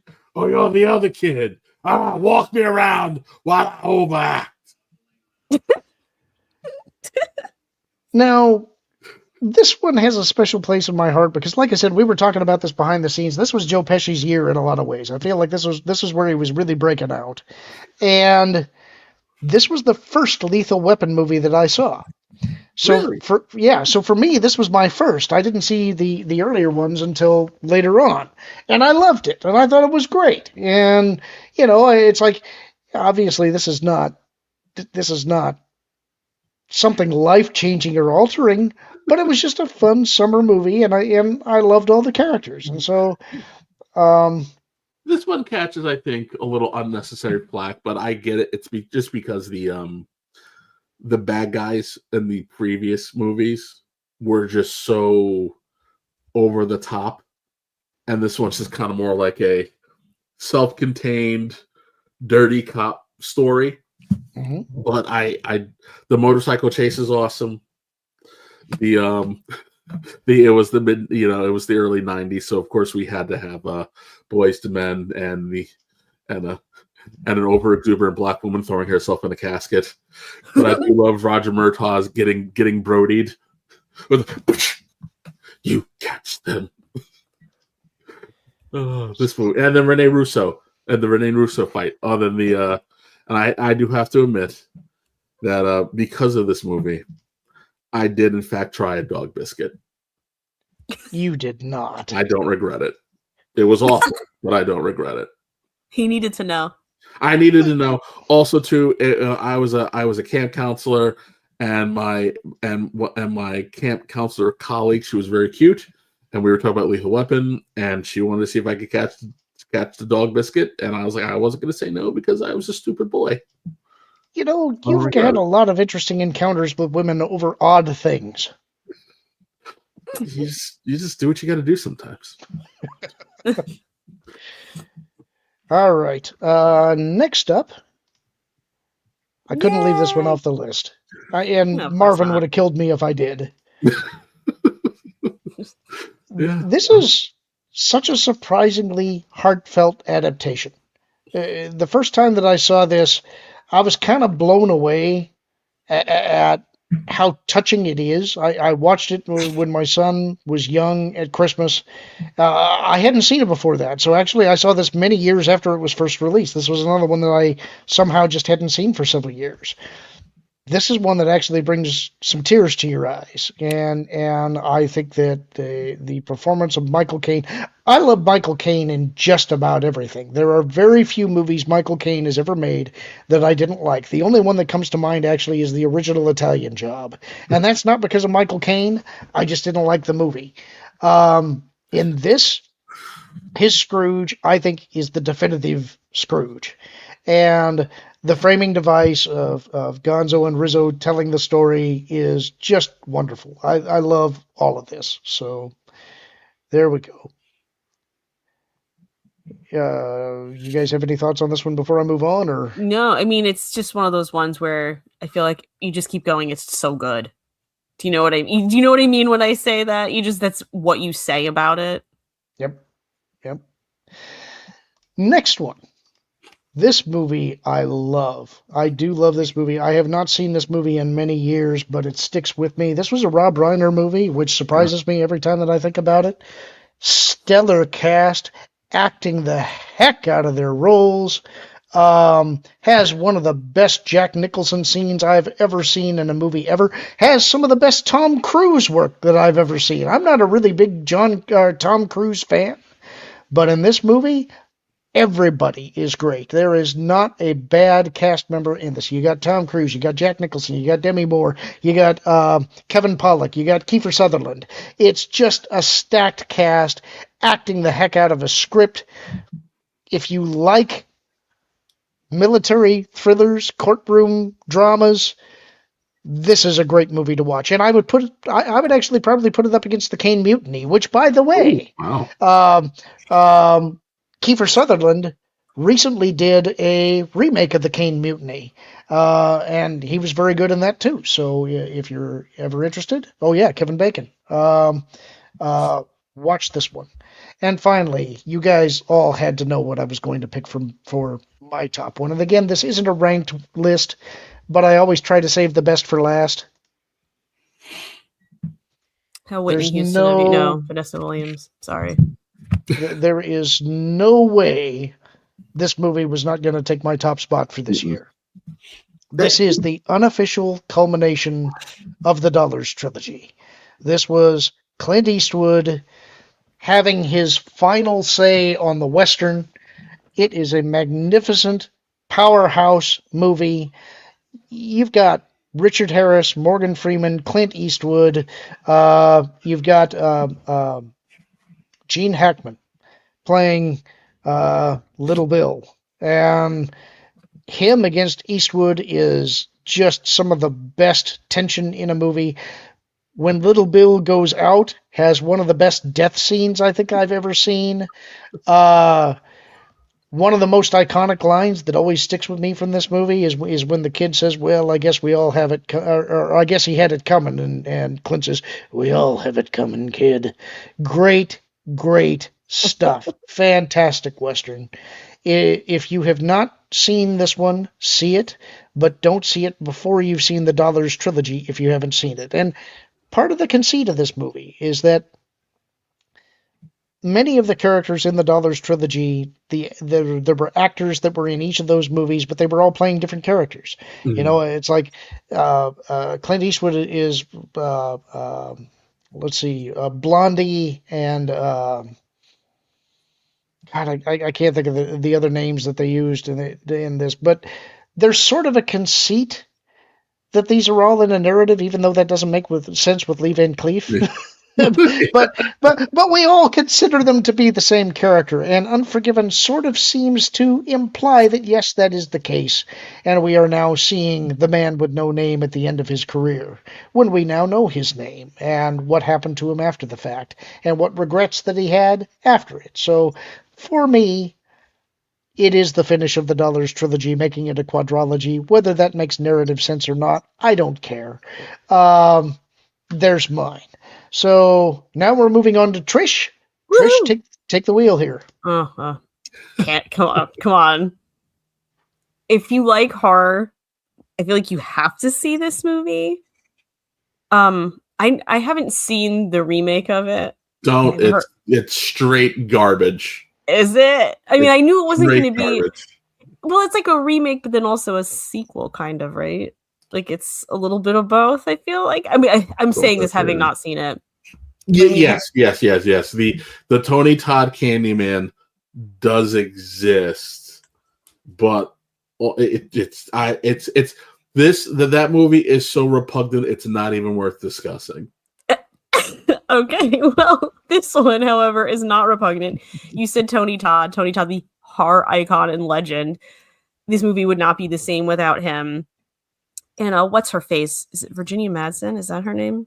Yeah, I think so. I'm blanking on her. I feel like they made sequels to this movie, and they should have made her the next kind of Candyman, for lack of a better term. I don't know why they didn't do what they did. It's like, I hate to say this, as I love horror, but excuse me, it's kind of like an intelligent horror movie. There's more to it than just, running around slashing people up, and as fun as those can be, this is a little bit deeper than that. It's a little bit more, I think, like psychologically moving than that. Yeah, that's a really good way of putting it, because the whole story behind it, it's not just, Michael Myers, he was a crazy little kid and went to an insane asylum and he's like a blank void. There's a whole kind of gut-wrenching story behind it. And I remember back, and before I had ever even seen it, because again, when this came out, I was like 10, so I wasn't seeing it now. Was everyone just like running around saying Candyman? But people think it's 3 times and it's 5, which is one of those things that I've just noticed about this movie. But just people running around saying it in the mirror, like I don't even know why a bunch of kids knew about this back then, but we did, and it's because we were still closer to the 80s that that questionable parenting decisions were still not questionable yet. Little kids running around dressed like Freddy Krueger. Yeah. So pretty much the rule was you could see violence and hear language, but you could not see boobies. That was the cutoff. Plumpies, Kevin, please. Plumpies. We're dignified. My glass. I tricked my glass. He thought I forgot this movie, but I said I didn't remember, but I lied. Of course, I'm going to have singles on my list. It is Seattle scene music through and through. The soundtrack is incredible. I actually think the soundtrack is better than the movie. The movie's all right. It's Cameron Crowe. It's a pretty good movie. It has so many of the bands from Pearl Jam. Alice in Chains is in it. It's obviously why I love it. And it's such a perfect little microcosm of that city at that time, and then being that age in Gen X. And I'm horrible at this. Like, I'm one of those people that just says I love it a lot. But if you're into any of that kind of stuff, like it's a relationship movie, but it's not like a rom-com. And if you like that, I hate using the word grunge, but if you like that grunge scene and all of that, and you haven't seen it, it's worth a shot. It's very 90s, and so that's another reason why I love it a lot. And as you can see, outside of Campbell Scott, who I know I've seen in other things, but I couldn't tell you what. I mean, you know Bridget Fonda, you know Kira Sedgwick, you know Matt Dillon, you know Cameron Crowe, who made it. So there's names behind it, even though it wasn't necessarily the biggest movie of the year. But I feel like it's one of those ones that if you like certain things, it's almost like a default setting to like this movie. I don't know if either of you have seen it. I'm assuming Kevin has, because Kevin sees everything, I feel like. Yes, I saw this in high school. I want to say it was my junior year. Because there was a girl. Because there was a girl. Kevin almost had this on his list, right? But I had it, or did you put it on yours too? And then I was like, wait, I needed to check to see. I had already sent it to Lorn, but like, I need to know if Trish is here. Because I know there are going to be certain things that there's going to be overlap. Stay tuned. Just absolutely one of those things. It's like you're in like the devil's cable, essentially. See, now, this is a bad movie, but it's not like the Drop Dead Fred bad. This is a bad movie that I suppose it's watchable. I don't know what you're talking about. This being a bad movie, like the words you're saying. Yeah, I reject this premise. Yes, I reject this notion of Stay Tuned being a terrible movie, and not that it was like a direct influence necessarily. No one ever said anything, but there's absolutely an episode of Supernatural that had to have been inspired by Stay Tuned, changing channels. It's one of my favorite episodes of the entire series. And you're just going from TV show to TV show. And the second I saw the premise, I was like, Stay Tuned! Like, I own this on DVD. It's just... And it has so many of the people you would think would be in it. Like, the guy from freaking Ferris Bueller. What is his name? Jeffrey Jones? Is that his name? Yes. Yeah. It is. Yeah. And Eugene Levy. Yeah. Schitt's Creek, of course. Jokes. I think it was, I could be wrong about this, but I think it was the same team that did the Problem Child movies. Oh. It would make sense because John Ritter. I mean, I may be wrong, but in my head, that's who was behind it. So, we're gonna get to another one of your favorites, Trish. Yes. Kevin, did you put this on yours too? Of course, Buffy was on. I love Buffy. I actually did see this pretty much close to when it came out. I had gone to a summer birthday party, and we rented movies, and one of them was Buffy the Vampire Slayer, so that was how I saw it. I haven't seen it since then, but I remember like digging it when I watched it back in like 92 or maybe 93. But Christy Swanson made my list twice. Oh, really? No, I don't think I know the other thing she was in. I mean, and Luke Perry. May he rest. I still miss Luke Perry, but It's so weird, right? I still can't. My brain still doesn't totally accept the fact that Luke Perry and now Shannon Doherty are like not alive anymore. Just doesn't want to compute that. But it's like funny because this is Buffy the Vampire Slayer, but it's like not Buffy the Vampire Slayer. Like it's not the same thing, but it is the same thing. This is the Buffy the Vampire Slayer that I know. Kind of. I saw the movie shortly after it came out on VHS, and I remember, I think my dad brought it home. He had rented it or something, and I remember seeing the title and thinking, what is this? Why do you think I'm going to like this? But then he popped it in, and it's like, this is actually fun and funny. Yeah. And it was a way better movie than it had any right to be, but I never saw the series, so. Lorn. What am I gonna do with you, Lorn? Party tap, excellent. It just feels like one of those movies that if you were alive and of a certain age in the 90s, I just feel like you saw this movie. And if nothing else, you saw Bohemian Rhapsody in the car. Like if you've not seen anything else in this movie, you've seen that. Yes, but we do have to also acknowledge the genius that is Ed O'Neill in this movie. Well, Ed O'Neill. Lord, have you seen this? You've seen this, right? I mean, I made that statement, but have you seen it? This was the most popular movie in my band class. Whenever we had a free period where we weren't practicing, this was what I saw this movie way too many times. I got to where I hated this movie because it's all that the drum section wanted to watch. So, yeah. We all know it. Okay, now I know this seems like probably a funny Trish pick. Kevin knows. I love this movie. It's so good. I love saying you've got the juice now, man. I can't see Omar Epps in anything and not think of this movie.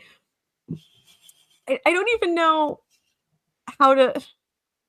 Like, Kevin, you love this movie the way I do, right? I do. I will admit, though, the first time you told me that you liked this movie, I was like, how in the hell did that happen? I love this movie. It's not about color. It's not about where you grew up. It's about humans, and I completely understood it. It was just really good. I thought Tupac was great in it. I'm not like some big, huge Tupac music fan, but I thought he was great in this. I will give Tupac this. Tupac was generally good in whatever he was in, up to and including that awful movie he made with Mickey Rourke. What movie did he make with Mickey Rourke? I was like, I think it came out after he was gone, just like 90% of his music. But I can't remember the name of it. But yeah, it's just Mickey Rourke is in it, so it already tells you it's just not good. There are movies that I have not seen, but I've seen Juice multiple times. So do with that what you will. This was the first movie I thought of when you guys said 1992. This was actually the only movie that leapt into my brain as knowing it was from 1992. So apparently I equate 1992 with A League of Their Own. This is one of my favorite movies ever. I've lost count of how many times I've seen it. It's so quotable. We don't speak of the show that they made for some reason. Yeah, it doesn't exist. It's not a thing that actually happened. It is great. Oh, go ahead, Kevin. My uncle was a massive Madonna fan, up to and including having a certain coffee table book that I don't think anybody's allowed to talk about. You flipped through that when you were too young, didn't you? 110%. I used to sleep at my uncle's house all the time because we would go into Manhattan to go comic book shopping, and he went to like 50 different comic book stores, and he forgot to put it away on his coffee table. And while I was watching a off of TV recorded version of the Death of the Incredible Hulk and reading A Death in the Family, because I just would go through all of his comic books, I was like, oh, what's this? Oh, I saw this in the news. That's the extent of that story. And I will say, if I can bring it back to A League of Their Own and not Madonna's Plumpies, the scene where you don't know, one of them is going to get the notice that their husband passed away in the war, but you don't know which one it is. That scene makes me cry every single time I've seen it. Like, without fail. It's to the point where, like, I've seen it so many times, so obviously I know what it is. I will start crying before it really gets going because I already know. It's already done. Like, it's over. I'm gonna cry at that part every time. And the other thing I want to make the reference is, does anyone remember, Kevin, I know you do, when Fergie sang the national anthem at the NBA All-Star game? One of my favorite tweets of all time was when somebody said it was like she was Marla Hooch from A League of Their Own. I cried laughing because it was the most apt reference I've ever heard. Had to be you. I wish we had time because I would beg Lorn to pull it up. And you just watch every player's face, just like trying not to laugh at Fergie doing the. See, Kevin and I, one of the things that we share, one of the many things, is that we love really bad performances. So you can rest assured he and I have watched that performance so many times. But anyway, okay, yeah, I love this. Is legitimately one of my favorite movies. All right. We're not like a Juice situation. We're moving on to Kevin's now, but Kevin, we're going to have to move because of the volume that you have here. So that will be facilitated, at least to start with, by the collages. So here you go. Well, stay tuned. We can skip. We skip. So Death Becomes Her is one of my favorite movies. I love this movie. Actually, it's something they're making a Broadway play out of it, and I'm like, I want to go see this because I want to see how they handle them breaking to pieces at the end of the movie. But Bruce Willis plays just this absolute train wreck of a man. Meryl Streep and Goldie Hawn are friends. Meryl Streep portrays Goldie Hawn. Goldie Hawn turns into a fat train wreck as a result of it. Takes a magic potion. There's a lot of melodrama. They get together, and then you find out that there is a hook to that there's a secret here. And I don't know if I want to dive into it because we don't have a lot of time, but go see the movie. You're going to laugh. It's great. Brain Donors is probably a movie that not many people have ever seen, but there was this period. I think it's just bleeping hysterical. There was this period, and from I want to say from 92, the end of 92 to the beginning of 94, where there were three movies that are always going to be on HBO if you were home. Brain Donors, Blown Away, not the Jeff Bridges one, the Corey's one with Nicole Eggert, and Beastmaster 2. They all start with B. Quality. And of course, Ladybugs. How can you not love Ladybugs?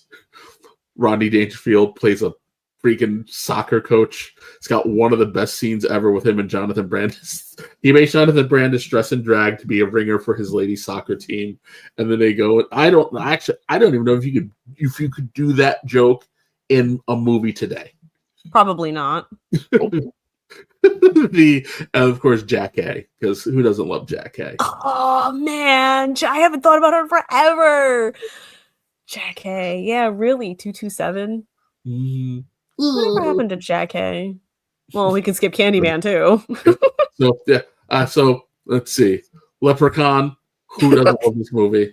Kevin and he sent me this and I went, Leprechaun came out in 92? I didn't even realize. I need me gold. That's all you need to know about it. He chases Jennifer Aniston around.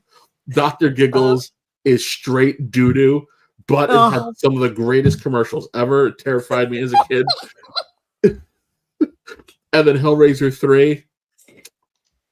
Bleeping Weinsteins. But Terry Farrell's in it.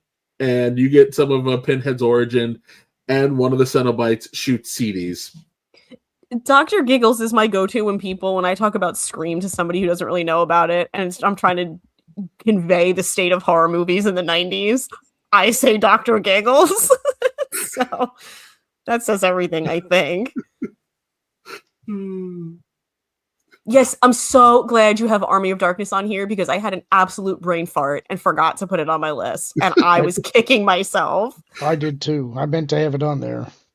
So, what's the Doctor? Dr. Mordred. This was supposed to be Kevin, a Doctor Strange movie. The hell is that? I've never heard of this in my life. It's a Roger Corman movie. This was okay. an actual licensed Doctor Strange movie. The problem is that it was Jeffrey Combs. Before the movie could be completed, they lost the rights to Doctor Strange. The movie was almost done, and Roger Corman, not to be outdone, was like, "Well, I already spent the money. We're putting this movie out, and we're just changing one word." And so I recommend go watch this. Jeffrey Combs is awesome, and he'd be like, "This looks familiar." Yeah, it's because it's a Doctor Strange movie, and they just changed one word. The Trouble. So these are the Barbarian twins. I love the garbage movies that they're in. Just two super juice heads running around being unabashed juice heads. Of course, one is a straight-laced cop. He follows the rules. And the other, he's a maverick. And of course, they have to team up together to blah, blah, blah, blah, blah. Medicine Man is Sean Connery at his I'm just here for the check. It's from the director of Die Hard. So he discovers the cure for cancer in the rainforest, but loses it.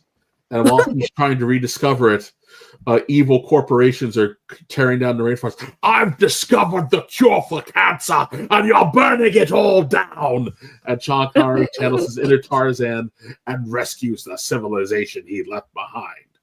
And then, of course, there's Army of Darkness, the long-awaited sequel to Evil Dead 2, which just takes you on a bizarre turn that no one expected, but everybody loves. I love Army of Darkness. Shop smart. Shop smart. This is my boomstick. when he quotes the day the earth stood still. Nectar.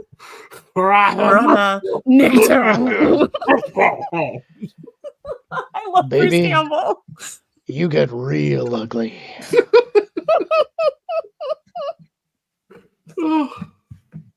Unlawful entry. If you ever want to know what happened, what would happen if Ray Liotta played an evil cop and went head-to-head with Kurt Russell, this is that movie. This is one of my favorite endings. So the hook is Kurt Russell and his wife move into a new home. They get robbed. And Ray Liotta comes over as a cop and they become friends. And as you're kind of going through, you find out that Ray Liotta is just not all there in the head. And he's trying to move it on Kurt Russell's wife. And I think he sets him up at one point in time. And as the movie is, as you're getting to the massive climax and everybody realizes that Ray Liotta is a psycho, and they're fighting through the house. The movie is centered around this burglar alarm that they put into that Kurt Russell installed in the house. And he, because they become such good friends, he gives it to Ray Liotta. And as it's going down, the password is pyramid. So the big fight ensues, and Ray Liotta goes to put in the password, so that the cops don't come. And when the pyramid password doesn't work, Kurt Russell goes, I changed the password. Same amount of letters, different message. I know what he said. Don't you get it? And it's an awesome ending. Obviously, Ray Liotta dies at the end. No one's heard of this movie, so it's not a spoiler. No. I love you so much. You guys should know, I'm a sucker for a good rom-com.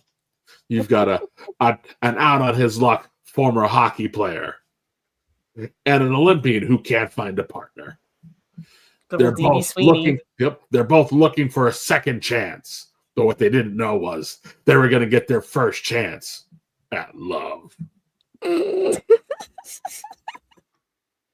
love that you can go from Double Trouble to the cutting edge, Kevin. Oh, wait till you see what's next. This is my second Christy Swanson movie. So first of all, Under Siege is freaking bat bleep insane. Steven Seagal, of course, plays a full of the skills to do everything cook. And he's the personal chef to the Admiral. But no one knows about his secret black ops profession. And then there's Tommy Lee Jones, just chewing the scenery, plays a terrorist. Oh, by the way, Gary Busey's in it too, and he stages a mutiny. So they take over. They take over this aircraft carrier. The twist is Gary Busey was not aware that he was not conducting a real mutiny. They want to steal a bunch of missiles, start a war. It's for profit. He's just mad about the Cold War, some nonsense. But so they bake a cake for the Admiral, and there's a Playboy bunny who's going to pop out of the cake, and everybody kind of forgets about her.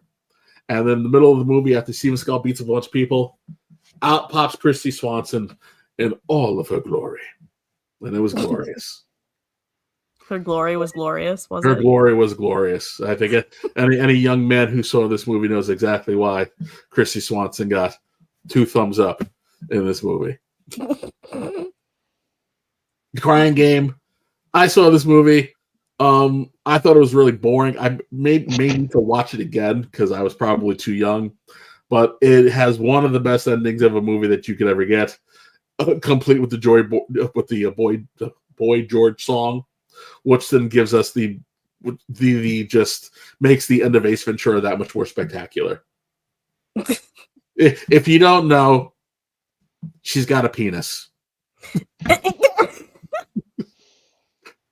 Subtle.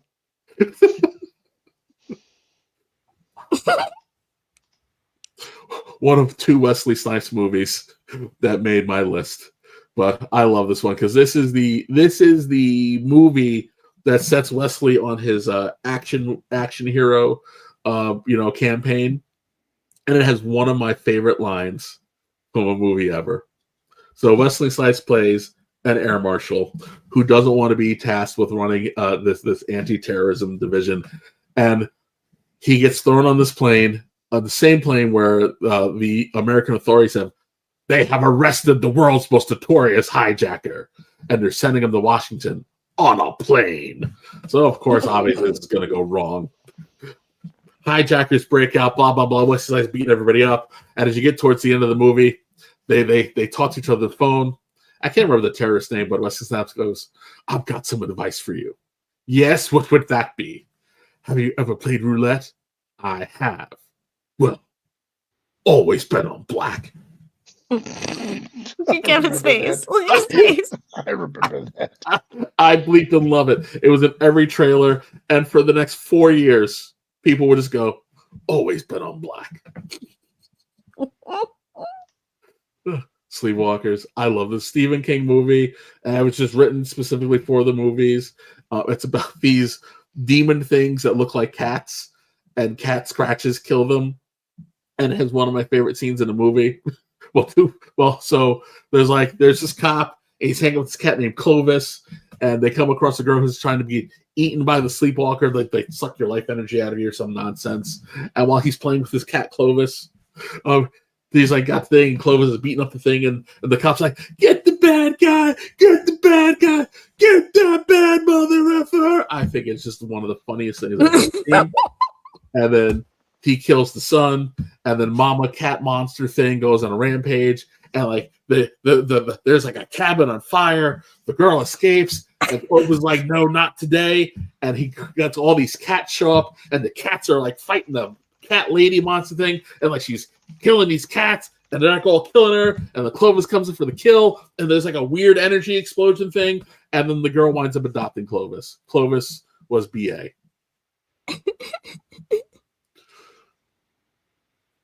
Thank you for that. Acting it out, Kevin. The Head that Rocks the Cradle is just creepy. The nanny who decides she's going to go replace mommy. And Ernie Hudson's it's not Ernie Hudson. It is Ernie Hudson. Plays a mentally disabled man, and Rebecca De Mornay decides that she's going to torture him, and she's just we're in a world now where I could probably quote the scene, but I don't want to test YouTube. But it makes me laugh every time it pops up on my Instagram. How much is it on your Instagram? It's just every day. It just comes up on your Instagram. It just pops up randomly. Because usually now someone goes, how your wife reacts whenever you do blah blah blah as a husband. And when you see the scene, you understand why. Oh, Raising Kid. I've talked about this on the show. I freaking love this movie. We are in the era of John Lithgow is playing crazy, creepy villains. Like we're coming off of, he was in Ricochet the year before. Now he's in Raising Cain, and he plays someone with multiple personality disorders, and he's a family man who's like suppressing them, and then somehow they break out, and then it's just a really creepy suspense thriller. And then you think he dies at the end, and then nope, he pops up as another personality, a woman in her wig, looking like Janet Reno.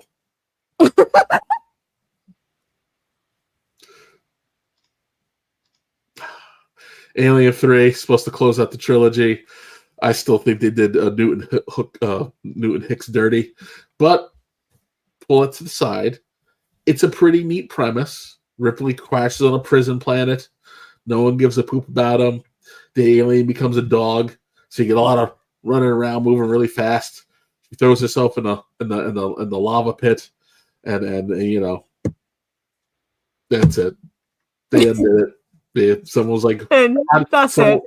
Yeah, that was it. We were in this weird phase where people were like, we're going to end these horror movie franchises by killing the main character. And then a few years later, someone goes, hey, why don't we make another movie? Because we killed the main character. Someone goes, who cares? Bring him back. I'll give Joss Whedon this. He took a lot of chicken poop and did his best to make chicken salad. I don't think Alien Resurrection gets enough credit. He tried. It was interesting. But yeah, man, Alien 3. Oof. It's rough, but the dog alien is pretty cool. Reservoir Dogs. I don't know what there is that you can say about Reservoir Dogs that no one has said. This movie is incredible. Michael Madsen is incredible. It's just amazing. Fantastic use of music. The world get introduced to Quentin Tarantino before we really get fully acquainted with him via Pulp Fiction. But yeah. Reservoir Dogs is definitely that movie that you didn't know it existed, but there was going to be someone in your life who was going to rent it from the video store, and you were going to find out just how awesome this was. I call it a like it's very similar to how like you found out that Clerks existed. Deep cover, dude. Jeff Goldblum and Lawrence Fishburne. I think he's finally Lawrence Fishburne, not Larry Fishburne anymore. This is a fascinating movie. Lawrence Fishburne plays an undercover cop, and Jeff Goldblum was a drug dealer, and they wind up becoming friends, but not being friends because of the nature of the job. And then you just it's awesome. An awesome soundtrack too. Oh, boom, boom, boom. Yeah, and you don't stop.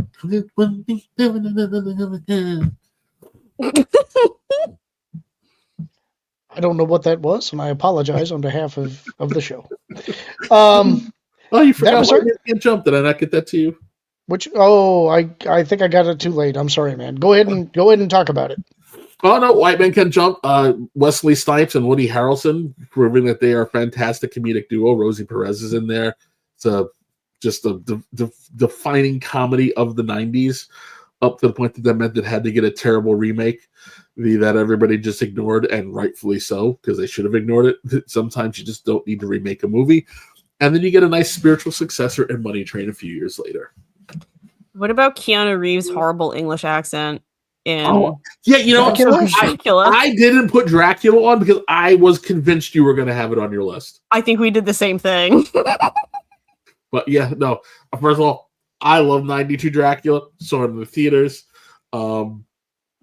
First of all, just Gary Oldman. Nima! The first 15 minutes of the movie just gloriously overacting.